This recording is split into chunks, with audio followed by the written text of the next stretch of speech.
محرم الحرام میں پاک پتن شریف میں ایک دروازہ جس کو جنتی دروازہ کہا جاتا ہے کھولا جاتا ہے. تو میرا آپ سے یہ سوال ہے کہ کیا دنیا میں بھی جنتی دروازہ ہو سکتا ہے؟ کیا جنتی دروازہ بھی ہو سکتا ہے؟ حدیثوں میں تو جنتی آدمیوں کا بھی تو پتہ چلا تھا نا.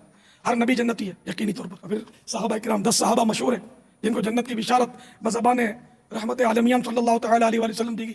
پھر یہ تو قطعی جنتی. پھر مطلقاً ہر صحابی جنتی. پھر جس کا ایمان پر خاتمہ ہو وہ جنتی. جنتی دروازے کی حقیقت بتاؤں میں آپ کو. اس کی حقیقت یہ ہے کہ حضرت سیدنا خواجہ نظام الدین اولیاء رحمت اللہ تعالی علیہ کے بارے میں یہ منقول ہے کہ انہوں نے بیداری میں محبوب باری صلی اللہ تعالی علیہ وآلہ وسلم کی پیاری پیاری زیارت کی, اور وہ بھی اس حال میں کہ خلفاء راشدین کے ہمراہ سرکار صلی اللہ تعالی علیہ وآلہ وسلم اسی دروازے سے گزر رہے تھے جس کو آج کل بہشتی دروازہ کہتے ہیں. اور آقا صلی اللہ تعالی علیہ وآلہ وسلم نے ارشاد فرمایا جو اس دروازے سے گزرا وہ امن میں آ گیا. تو اس حکایت کو, اس واقعے کو بے شمار اولیاء کرام رحمہم اللہ السلام نے برقرار رکھا, اور آج تک مسلمان اس کو تسلیم کرتے آ رہے ہیں. یہ ہے بہشتی دروازے کی حقیقت. اللہ ہم سب کو اس میں سے گزرنا نصیب فرمائے. اس لیے وسوسے نہیں پالنے چاہیے اور اسی منن والے سوچن والے نہیں, کیونکہ عقل کو تنقید سے فرصت نہیں. عشق پر اعمال کی بنیاد رکھ. بہشتی دروازے کی کیا حقیقت ہے؟ بزرگ فرماتے ہیں کہ انہوں نے خواب میں نبی علیہ السلام کو اس دروازے سے گزرتا ہوا دیکھا. اچھا, سبحان اللہ.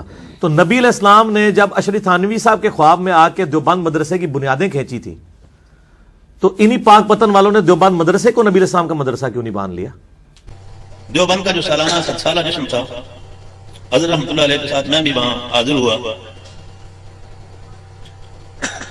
وہ دیوبند جس کی بنیاد اخلاص سے رکھی گئی تھی, ایک انار کے درخت کے نیچے پڑھانے والے بھی محمود تھے, پڑھنے والے بھی محمود تھے, اور حقیقت میں دونوں اللہ کے محبوب تھے اور دونوں ہی ایسے سمجھیں کہ اللہ کے منظور تھے. اللہ نے ان افراد کو اپنی دین کی اشاعت کے لیے چنا ہوا تھا, اور دراصل دیوبند کی بنیاد ظاہر میں تو حضرت نانوتوی رحمۃ اللہ علیہ سے رکھوائی گئی, لیکن در حقیقت اس کی سنگ بنیاد حضور سرور کائنات صلی اللہ علیہ وسلم کے ہاتھوں سے اس کی بنیاد رکھی گئی. جیسے کہتے ہیں نا کہ خود ساقی کوثر نے رکھی میں خانے کی بنیاد گاؤں, کہ حضور صلی اللہ علیہ وسلم نے خود اس میں خانے کی بنیاد رکھی ہے. حضرت نانوتوی رحمۃ اللہ علیہ نے اپنی سوچ کے مطابق اس کا نقشہ بنایا کہ مسجد کہاں ہو, مدرسہ کہاں ہو, درسگاہیں کہاں ہو, دارالاقامہ کہاں ہو. رات کو خواب میں دیکھا کہ رسول اللہ صلی اللہ علیہ وسلم اپنے اصحاب مبارک سے مسجد کی بھی نشانات لگا رہے ہیں, مدرسے کے نشانات بھی لگا رہے ہیں, دارالاقامہ کے نشانات بھی حضور صلی اللہ علیہ وسلم نے اپنی لاٹھی مبارک سے لگائے. صبح جب اٹھے تو جو خواب رات کو نیند کی حالت میں دیکھا تھا, بیداری کی حالت میں جب گئے تو وہی نشان ہو بہو زمین پر موجود تھے.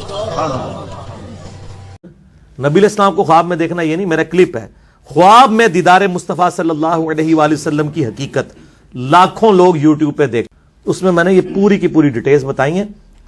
بہشتی دروازہ دنیا میں کوئی دروازہ نہیں ہے, خانہ کعبے کا دروازہ بھی بہشتی دروازہ نہیں ہے. ٹھیک ہے, ادھر ایک بدماش تھا, وہ کہتا ہے میں کعبے میں 5 دفعہ گیا ہوں اور میں ایسے ایسے کر کے مکے دکھاتا ہوتا تھا. پائی تو کعبے وچ دفن بھی ہو جا, اس کی بنیاد پہ کسی نے بہشتی نہیں ہونا. کیوں؟ بقیہ غرقت قبرستان میں 10,000 صحابہ کی قبریں ہیں, اور اسی قبرستان میں عبداللہ ابن ابی منافق کی قبر بھی ہے, کیونکہ قانوناً تو وہ مسلمان تھا. نبی علیہ السلام نے اس کا جنازہ پڑھایا, بخاری مسلم میں آتا ہے, اپنا لعاب دہن اس کے منہ میں ڈالا ہے, تو مسلمانوں کے قبرستان میں سے دفن کیا ہے. تو اب کیا جی, وہ چونکہ مدینے میں دفن ہوا, آپ نے جنازہ بھی پڑھا دیا, تو اس کی وجہ سے بخشا جائے گا؟ قرآن نے کہا سب سے نچلے درجے میں ہوگا. نبی کا جنازہ پڑھانا, نبی کا تھوک مبارک, نبی کا کرتا مبارک کوئی نفع نہیں دے سکا. تو تواڈے بشتی دروازے تے سب بڑھائے بڑھوئے نے اپنے. ہاں, دنیا میں ایک جگہ ہے جسے جنتی ٹکڑا کہا گیا ہے, وہ بخاری اور مسلم میں حدیث ہے, میرے گھر سے لے کے میرے ممبر تک جنت کے ٹکڑوں میں سے ایک ٹکڑا ہے. لیکن اس میں یہ نہیں ہے کہ جو اس میں آ گیا وہ جنتی ہو جائے گا نہ. اگر کوئی کہتا ہے یہ ہے تو ان کو کہیں گے فلانے تواڈے جڑے دوسرے مخالف بزرگ نے ہوتے اتنے گئے ہوئے نے, کہیں گے نہیں وہ تو پاویں جتنے مرضی ٹر جائے نہیں ہوئے گا. تو ان کا تواڈے بھی جتنے مرضی ٹر جان انج نہیں ہوتا. ٹھیک ہے نا, نہیں ماننے کے لیے تیار نا. ادھر سے جتنے ہمارے سیاسی لیڈر, فوجی لیڈر باقی جاتے ہیں وہ بیٹھے ہی ریاض الجنہ میں ہوتے ہیں, ان کے لیے ریاض الجنہ خالی کرا دیا جاتا ہے. بھائی ادھر چوکڑی مار کے بھی کوئی بیٹھ جائے, جنتی تو نہیں ہوگا, وہ جنت کا ٹکڑا ہے. آپ وہاں جائیں, اس پہ امام بخاری نے باب باندھا ہے کہ قبر رسول سے لے کے ممبر رسول جنت کا ٹکڑا ہے. نبی علیہ السلام کی قبر مبارک، حضرت ابو بکر عمر کی قبریں، یہ جنت کے ٹکڑوں میں سے ایک ٹکڑا ہے، زمین کے اوپر جنت کا ایک ٹکڑا ہے. لیکن اس کے اندر داخل ہونے سے کوئی جنت میں نہیں داخل ہو جائے گا. احمد بریلوی صاحب نے ایک شعر لکھا ہے، جنت میں آ کر نار میں جاتا نہیں کوئی. انہوں نے اسی کے اوپر شعر کیا. وہ جب وہ جنت البقی اس میں بیٹھے نا ریاض الجنہ میں، تو انہوں نے کہا کہ جب حدیثوں میں ہم نے سنا جو ایک دفعہ جنت میں چلا جائے گا دوبارہ دوزخ میں نہیں جائے گا. تو انہوں نے کہا یا اللہ میں ایک بار جنت میں آ گیا ہوں نا، تو اب میں امید کرتا ہوں کہ میں دوزخ میں نہیں جاؤں گا. تو یہ شعروں تک تو بات ٹھیک ہے، ورنہ تواڈے سیاسی لیڈر جنہاں نوں تسی انہی گالاں کڈدے ہو دل وچ، وہ تو سارے ادھر جاتے ہیں. وہ تو کعبے کے دروازے ان کے لیے کھلتے ہیں، تو قبر رسول کے لیے ان کو بھی اندر لے کے جایا جاتا ہے. کہتے ہیں نہیں وہ نہیں جان گے، تسی بھی نہیں جاؤ گے بھائی، کوئی بھی نہیں جائے گا. اس طریقے سے کوئی جنت دوزخ کا فیصلہ نہیں. ٹھیک ہو گیا جی. نبی علیہ السلام کے متعلق یہ کہنا یہ سب تمہارا کرم ہے آقا کہ بات اب تک بنی ہوئی ہے، یہ کہنا درست ہے؟ بالکل غلط ہے. اگر کوئی اس نیت سے کہہ رہا ہے کہ وہ نبی صلی اللہ علیہ وآلہ وسلم کو آج مدد کے لیے پکار رہا ہے، اگر کوئی یہ اس نیت سے کہتا ہے کہ نبی علیہ السلام کی دعاؤں کی برکت سے امت پہ اجتماعی عذاب نہیں آیا، جو بخاری مسلم میں آتا ہے کہ میں نے 3 دعائیں کی، ایک قبول نہیں ہوئی، 2 ہو گئی ہیں. ان میں سے جو قبول ایک دعا ہوئی ہے وہ یہ ہے کہ کوئی ایسا اجتماعی عذاب نہ ہے کہ میری امت پوری ہمیشہ کے لیے ختم ہو جائے. اور جس دعا کو قبول نہیں کیا گیا وہ یہ تھی کہ میری امت آپس میں نہ لڑے، وہ دعا قبول نہیں ہوئی. اس سے یہ بات پتہ چلی کہ اللہ تعالیٰ کسی کی دعا کا پابند نہیں ہے. نبی کی دعا بھی ایسی ہو سکتی ہے جو قبول نہ ہو، اللہ کی مرضی ہے نا، اللہ پہ تو کوئی کسی کی دوست نہیں ہے. اور نبی علیہ السلام کو اس دعا کرنے سے بھی روک دیا گیا کہ یہ آپ نے دعا نہیں کرنی. جیسا کہ قرآن پاک میں آتا ہے حضرت نوح علیہ السلام نے اپنے کافر بیٹے کے لیے دعا کی تو اللہ تعالیٰ نے بڑے سخت لفظ استعمال کیے کہ نوح جاہلوں میں سے تو نہ ہو، کافر کے لیے دعا کر رہا ہے.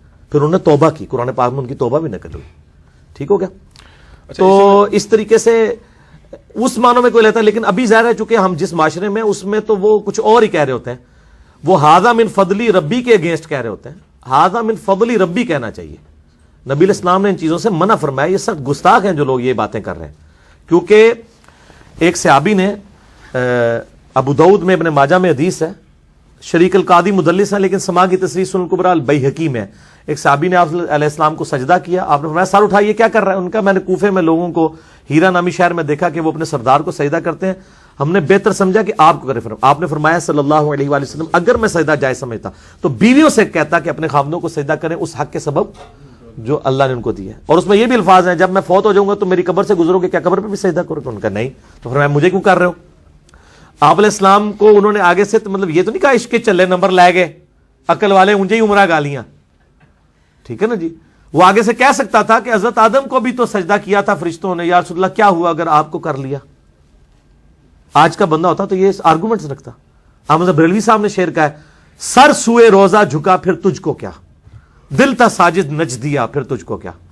وہ کہتے ہیں میں نے جو نبی علیہ السلام کے روزہ مبارک پہ سر جھکایا ہے، تجھے کیا تکلیف ہے؟ تیرے سامنے تو میں نے سر جھکایا، دل سے تو میں سجدہ بھی کر رہا تھا. بڑا چنگا کام کیتے اللہ دے بندیا. ظلم ہے یار. ایک طرف احمد بریلوی صاحب خود کتاب لکھ رہے ہیں کہ سجدہ تعظیمی حرام ہے. فقہ حنفی میں آپ کو پتا 2 موقف ہیں. کچھ حنفی علماء سجدہ تعظیمی کے قائل ہیں تو ان کے خلاف کتاب لکھی احمد بریلوی صاحب نے کہ نہیں یہ ابو داؤد ابن ماجہ کی حدیث کے تحت سجدہ تعظیمی حرام ہے. دوسری طرف کہتے ہیں سر سوئے روزہ جھکا پھر تجھ کو کیا، دل تا ساجد نچ دیا پھر تجھ کو کیا. تو یہ شعر و شاعری کرتے رہیں، دین کے ساتھ اس کا کوئی تعلق نہیں ہے. اگلا سوال ہے، کیا درگاہ بی بی پاک دامن میں اہل بیت کی قبریں موجود ہیں؟ یہ سوال اس لیے کیا گیا کہ بہت سے لوگوں کی عقیدت وابستہ ہے وہاں، لہٰذا اس بارے میں جو غلط فہمی ہے اس کا ازالہ کریں. کیا عقیدت وابستہ؟ میں کہتا ہوں جی اگر سیدنا حسین علیہ السلام کا روزہ بھی ہو پاکستان کے اندر، دین وٹ آپ نے اس میں سے کرنا کیا ہے؟ زیادہ سے زیادہ آپ قبر پہ حاضری دیں گے، نہ جھکیں گے اور نہ ان کو سجدہ کریں گے، نہ قبر کو چومیں گے، دعا کریں گے ان کے لیے جو عام میت کے لیے کرتے ہیں.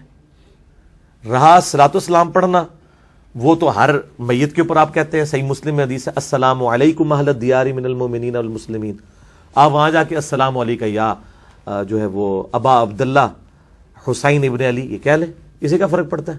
اگر آپ کہتے ہیں کہ اس کی وجہ سے کوئی ادھر فرق پڑ جانا ہے میرے بھائی، تو انہی سے پوچھیں کہ اگر انہی چیزوں کی وجہ سے فرق پڑنا ہوتا، ان مزارات کی وجہ سے، اس وقت دنیا میں کافروں کے زیر اثر سب سے بڑا ملک مسلمانوں کا ہے ہی عراق ہے. اور سارے مزار ادھر ہیں, کربلا بھی ادھر ہے, تو کوئی فرق تو نہیں پڑا.